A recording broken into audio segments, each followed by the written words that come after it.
Hi, and welcome back to Showing Up Whole, the place where we discuss alignment in mind, body, heart, and spirit in every aspect of our lives. Today, I actually want to do a little bit of a deep dive and share with you a few things that are happening with my own life. I have been tiptoeing around sharing this, and yet I know that it's really important to sometimes see the processes that we discuss here in action. And I also want to share a little bit about how sometimes I might not be fully integrating those processes because I'm human. And let me kind of deep dive into a bit of vulnerability with that with you. Hi. Okay, so let me share with you a couple of things that are happening with my life. And I want to also kind of point out that there's a few different versions of this story that I could tell with you. But I'm only going to be talking about the one that I feel is the underlying story, the story of flow, the story of nudges, the story of manifestation, and the stories of life unfolding. So, in a rather dramatic pause, I'm going to start here. So, we have been renting a place here in the UK for a number of years. It has been a home for the last 4 years. This was where my family worked through lockdown. I've watched my children grow here into adults. I've watched my son grow here by about probably 2 feet, as well as probably the beginnings of a mustache. There has been a lot of joy in this house, a lot of laughter, and then as well a lot of tears. We lost our cats here in a tragic experience. We have had a lot of challenges. Okay, so that's the overarch, right? Where then all of a sudden we were told that the landlords want their house back. I do probably believe that they're fixing up some things because it definitely needs that. We had witnessed them lovingly, little flaws, but the truth is that there was definitely some flaws. So I'm sure that they want to fix that up and charge more because that's kind of the climate that we are in at the moment. So you could hear that and go, oh my goodness, oh no, talk about panic and stress. And that's what the stories that we have in place, right? Now let me rewind. Let me rewind to last March when out of the blue, my husband and I both got the nudge to buy a caravan, which in North America would be considered a trailer. Here in the UK, you get these caravans, and then you get these awnings, which are like tent-like extensions off of this caravan, and it basically gives you a whole other room. So we were like, for some reason, we feel called to get a caravan. And then my husband started looking at some work of going back to doing musical therapy because he was a musical therapist for a number of years. We used to do it together as well. And suddenly it was like, no, let's actually look at creating that. When we first got together, we had a caravan and we actually did musical therapy across the country, traveling and singing in residential and nursing homes. And it was this kind of adventurous experience. So he was like, he wanted to go down to the south of England, down to Glastonbury, down to Somerset, where we tap into the magic there. And this idea seemed to just flow. It was like we decided to get a caravan. We immediately went to go see one. We immediately bought it. Everything just clicked together. And we kept looking at it going, why are we doing this? Why are we doing this? Why are we doing this? I think my kids probably said the same thing, although they did want the adventure. And so we took a couple of adventures. One daughter literally was like, yeah, I'm out of here. And she came back to the house within 24 hours. And then we just kept enjoying this experience. So after we got the caravan roadworthy and ready to go, we started exploring it and playing with it. And we found this great campsite down Somerset in the middle of an orchard. And it is this beautiful space of well-being. The depth of well-being is almost that one where you actually hesitate to drop into the well-being of it because you almost feel like you're relaxing too much. So it's this question of we found ourselves in this polar experience where we were going down. My husband was doing work. We were on this campsite. Life was flowing. It was lovely. And then we were coming back here. We were doing the things that we needed to do up here. The house steadily was needing more and more work because we've had a lot of damp issues. And we were feeling really healthy and in flow down there. And then coming back here and feeling something was off.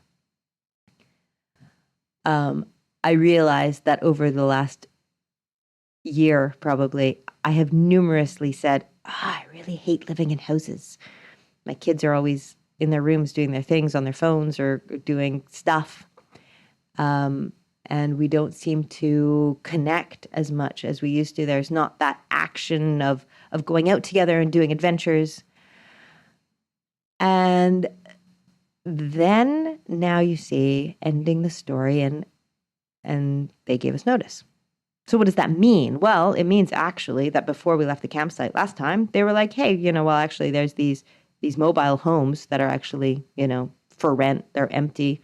If ever you guys want to kind of plant yourself down here for longer periods of time, you could just get those.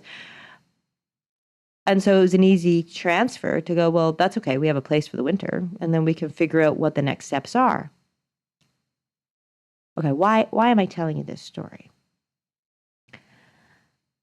The story of this is that when you are functioning in a state of understanding your own inner alignment, it means that it doesn't mean that life doesn't throw you things. It doesn't mean that you don't have stressful situations. It doesn't mean that you don't have challenges knocking at your door.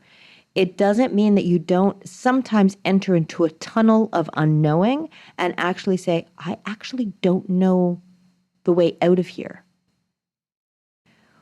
What it does mean is that you function from the tools of alignment, of actually saying, okay, wait, where's my nervous system? Am I feeling safe? I got to say, about 5 days ago, I turned to my husband and I said, I'm actually having a bit of a traumatic response right now. My nervous system's very, very triggered. So I need to find ways of feeling safe. Before making plans, just before trying to react, before any of that. Using the tools, getting back to grounding, getting back to the earth, getting back to deep breath, getting back to plugging into my spiritual source. It means that acknowledging old stories that come up, prefabricated concepts of success, of saying, well, yeah, but I've been putting up for manifesting this beautiful house. Why have I not manifested this beautiful, luxurious mansion?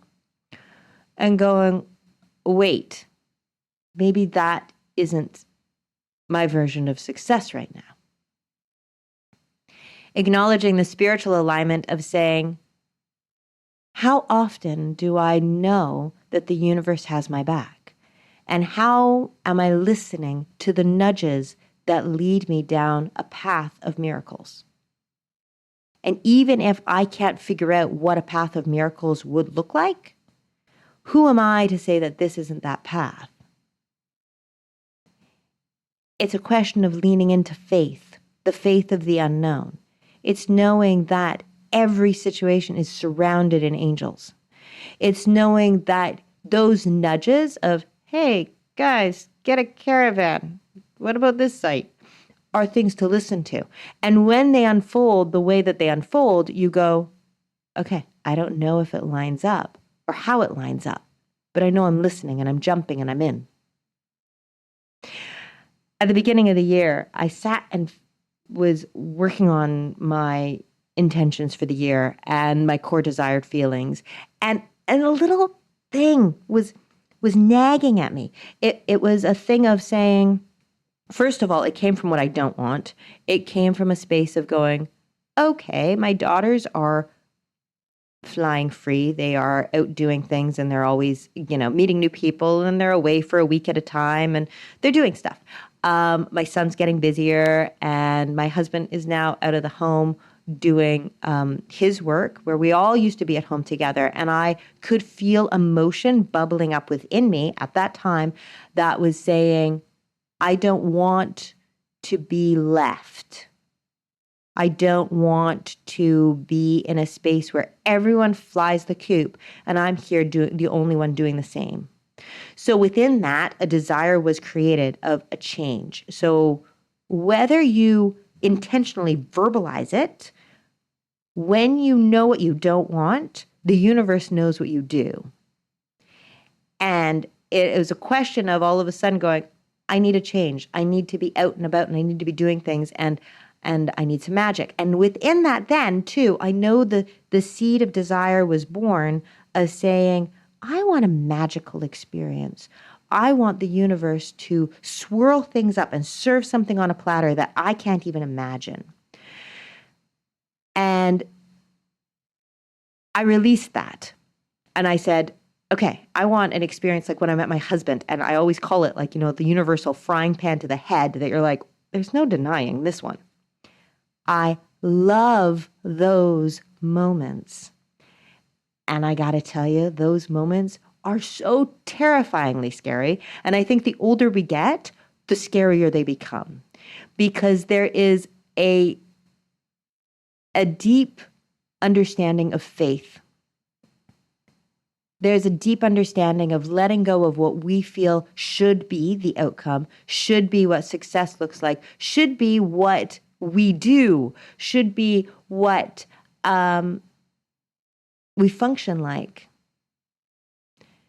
And all of a sudden, you have to open your heart and your mind up to a space that says, actually, reinvent this for me. Like, it's like, here's the ingredients. What can we do with it? It's like, okay, there's that whole thing where people talk about, you can have like scrambled egg on toast, or you can mix the same ingredients up together and you can make up a cake in a lot of ways. It's like you can have different ingredients in your life that then you say, actually, let's try something different. It's a powerful time, and the way things have been just isn't working anymore. If you've been feeling disjointed, overwhelmed, or scattered, you're not alone. Many are feeling that there's a feeling of needing more. Something's missing. What this feeling tells you is that it's time to claim your inner self and step away from the stories you've been taught to follow. It's time to listen to your heart, to heal your hurts, and learn to lean into the universe having your back. It's time to take all of that self-help book knowledge and embody it, assimilate it, and make it your own. I'm Christina Fletcher, and as a spiritual alignment coach and energy healer, I can help you take spirituality off of the hobby shelf and into your everyday, sometimes messy, life so you can truly show up whole. Through coaching, courses, books, and more, I make sure you have practical tools to support you through these challenging times. To learn more, check out my website, spirituallyawareliving.com, where you'll find information on how I work, as well as a free guide to releasing the beliefs that have been holding you back. I look forward to connecting with you. Love and light. When I talk about the universe's frying pan to the head moments, what I love about these moments is the universe does such a great job of leaving breadcrumbs down the road to say, don't forget you asked. I love it. I mean, I don't know if everybody would love this. I love playing with my spiritual guides and spiritual team. And maybe I just love to say, okay, what can we actually serve up in this life? We come in these bodies and it's so full of opportunity and possibility. And I find that as we walk this life, we have a tendency to create patterns and shoulds. And yet there's always like, maybe it's me being the person that pushes the red button, that goes, but what happens if we do? So I love the fact that for the last 3 years of living or 4 years of living in this house, I take the dog out in the day and then I just let him out the back or the front at night. And occasionally when I go out and take the garbage out, I look up at the sky and I go, hey, yeah, I used to actually spend a lot of time sitting under the moon and under the stars. And in this house, for some reason, I don't.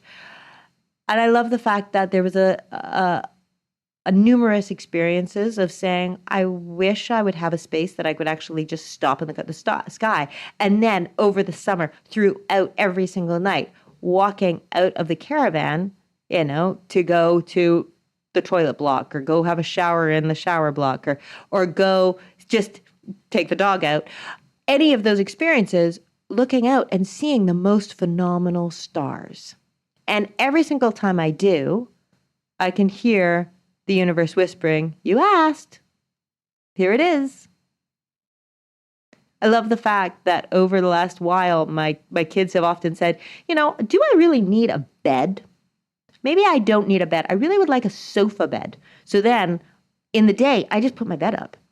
And then when we've been in the caravan, and I'm not sure if this is how these statics will turn out, but still, we've been in the caravan over the summer, it's like they pick up their beds and they make them into sofas. And I'm like, we talk a lot about manifestation and we talk a lot about magic. And we love to think that we have a deep control over that. But here's the thing. The universe is actually responding to the subconscious thoughts. And yes, you use your mind to consciously change, transform. I don't even want to say change because the thing is your subconscious is there presenting these ideas to you all the time. And actually a lot of them are there to listen deeply to. If they're not saying what you really want, if they're coming out as feelings of fear, or if they're coming up as feelings of hesitation or mistrust or settling, if they're coming up as feelings of resentment or feelings of despair, then yes, those are the things that you look at. It's not a question of looking at the things you want to manifest from that place and going, oh, but everything would be better if I had that over there. This is not what we're talking about. Rather, what do you need to do to acknowledge those subconscious feelings, the ones that come up in a moment, that come up in a time when you're not really thinking, a time when you're doing the dishes, a time when you're stuck in traffic, those little things, acknowledging those and going, oh, I see you. This is what default vibration looks like. Okay, this is what we need to work on. How do you take those and from there change them to ones of faith? It's a question of acknowledging that, that those moments of heaviness, those moments of doubt, and saying, yes, but we know we're taken care of. Let's look at all the times that I've been taken care of. Let's look at all the times that I've been picked up and carried. Let's look at all the times that I've felt the love enfold me. And if you can't find those times, then it's a question of saying, okay, so let's have those times now. Let's let the love in now. The universe has my back. My angels are surrounding me. God is near. This is a question of whatever way you can find to create that plugging in, that shift to know that you aren't in this alone and that everything does unfold in the right timing. It's a question of listening deep within your heart. Ooh, actually, no, I'm gonna change that a little bit because I was talking to a client and we were talking about listening to your heart, and it came up that actually felt really hard. And so we talked about, rather than listening to your heart, changing it to observing your heart. Observe your heart. How is your heart feeling? And if it's feeling scared, and if it's feeling like it's all too much, then what can you do to offer it messages of love and letting more love in? Okay, a little bit more about that, because this is kind of an interesting space to go. So this path has unfolded, and it definitely feels like the universe is going nudge, nudge, nudge, nudge, nudge, nudge, nudge. Okay, Fletcher family, time for a new experience. And frying pan to the head moments from the universe, there is so much curiosity and so much wonder and so much, well, where's this going to go? And I wonder what's going to unfold at this, because when paths unfold in these kind of ways, you can't really question making other choices in a lot of ways. I mean, sure, we all explore them, but still, none of them really resonate. So you go, well, that's kind of interesting. I wonder how this will unfold. And then you start packing. And I'm not going to lie. Then the tears start to fall. Because you can look at something that's playful and you can be curious, but it still is saying goodbye to chapters of your life hurts. It is part of the human experience. It is part of the path we walk. But it is when you are walking away from a place that you'll never see again, and you know that that place held deep, deep transformational times for you and the people you love, it is, as my daughter would say, incredibly bittersweet. I have often been known for talking about positive experiences and positive perspectives and making sure you focus on the best. And that is by all means where I still stand. But I am not into toxic positivity. And you don't just paste a happy face on and go, no, it's all good, it's all good, it's all good, it's all good. Oh, won't this be fun, darling? So don't be sad. That's not where we're at. It's a question of, yes, this is hard and we can do hard things. And yes, I wouldn't want to stay in this house forever. I don't want to live settled, because I have a funny feeling that there is always something better and better and better. So I don't want to live in a settled state. I don't want to say, well, this will just be good enough. And yet, I can still pack a box and cry. And I can honor the experience so far. I can give deep appreciation for something that is passing. It doesn't mean that I have to keep holding on to it.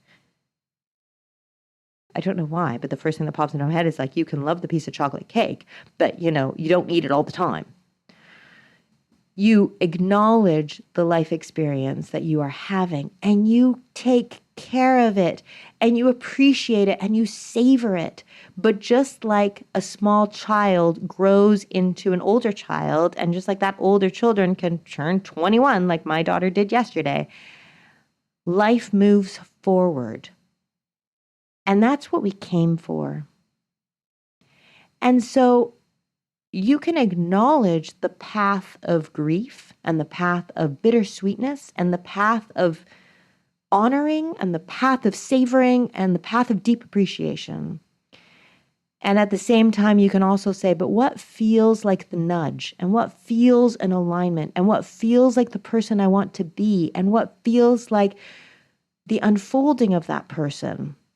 And sometimes it will surprise you, and sometimes it will jar you, and sometimes you will be thrown into a blender of emotions that you don't know which one to feel first. And all of it is okay. Because life is meant to be lived every single day. and we embrace that life. And within that, sometimes the universe says, actually, I've been noticing what you've been asking for without you even knowing what you've been asking for. And I can create that over here. It might kind of feel like a pinch. It's a bit like labor pains. You'll get the really golden prize at the end. And you have to choose, actually. You don't have to say anything. You have to choose. Are you the person that will listen to the nudges and act on those nudges if it feels more in alignment to the person you want to be? Or do you want to not? And also at the same time, there's no shame in saying not. It's no shame in saying, oh my God, I don't want to live in that level of uncertainty. And what about my root chakra? Because God knows when alignment is a continual flowing experience. And like I said the other day, I had a traumatic response. My root chakra was not a happy, energetic center. It was like, what's going on? And I will also say that, so once that got balanced out, all of a sudden my emotional world was a little like, there was a time, even a couple of weeks ago, that my emotional world just felt so out of alignment. I went for a long walk and I could feel the emotions just bubbling up because she just needed to release things. And I didn't record this podcast earlier because I wanted to make sure that my mental alignment was in place. So therefore then I could help express the clarity of how this challenge is being walked. So alignment is an ever-flowing thing. It helps when you understand your own alignment, and it helps when you actually know not necessarily the vision of how you want to live, but the feeling of it.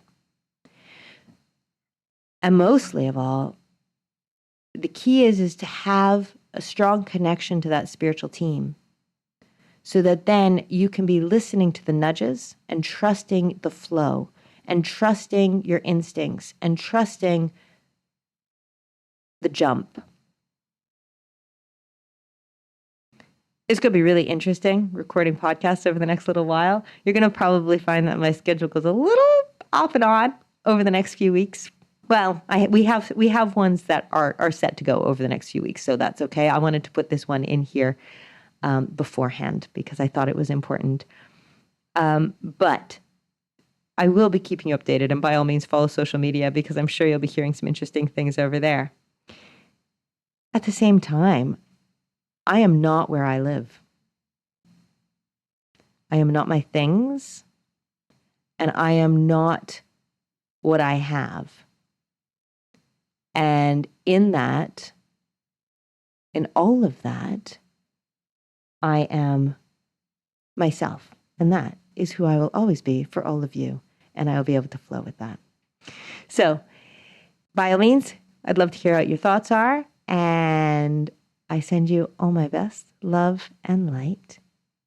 And I'll talk to you soon.